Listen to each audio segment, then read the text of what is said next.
Bénin Togo Patchag Nassingbe Rekia Madougou, même combat pour la liberté, les Nations Unies, comme dans le dossier Patchag Nassingbe, dénoncent la détention arbitraire de Rekia Madougou. Publié le 16 novembre 2022 par Miadjo, l'ancienne garde du vaisseau du Bénin, opposante au président Patrice Talon, est accusée de terrorisme. Le 2 novembre 2022, l'ONU confirme le caractère arbitraire de la détention de Rekia Madougou, qualifie d'injuste son procès et exige sa libération immédiate. La privation de liberté de Rekia Madougou est arbitraire, peut-on lire expressément dans l'avis onusien. 7 ans plus tôt, en 2015, le même groupe de travail des Nations Unies a dénoncé la détention arbitraire de Patchag Nassingbe ainsi que celle de ses co-accusés et exigé leur libération immédiate. La détention de Patchag Nassingbe est arbitraire et sans base légale, stipule l'avis des Nations Unies. Force est de constater que le frère de Forg Nassingbe est resté en prison et ce depuis plus de 13 ans dans un état de santé de plus en plus préoccupant.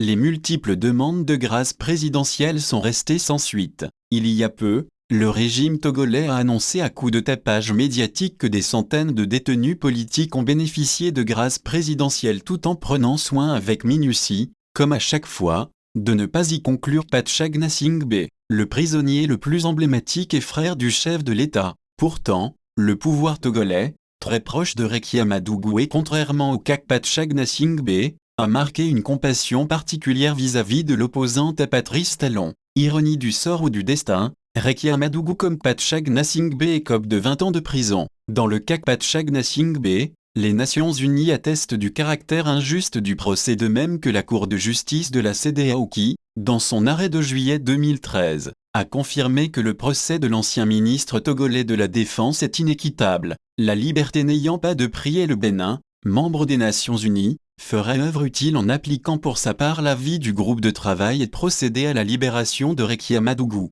Pour rappel, le groupe de travail sur la détention arbitraire a reçu mandat auprès de l'ONU pour enquêter sur les cas de privation de liberté imposés arbitrairement ou de toute autre manière incompatible avec les normes internationales pertinentes énoncées dans la Déclaration universelle des droits de l'homme ou dans les instruments de droit international pertinents acceptés par les États concernés. Il est judicieux que les dirigeants africains usent de compassion et d'humanisme envers tout détenu et exécutent les décisions des juridictions supra qui s'imposent à eux, car aucun principe de souveraineté ne peut supplanter le respect des droits des détenus, notamment le droit basique à un procès juste et équitable, aka liberté.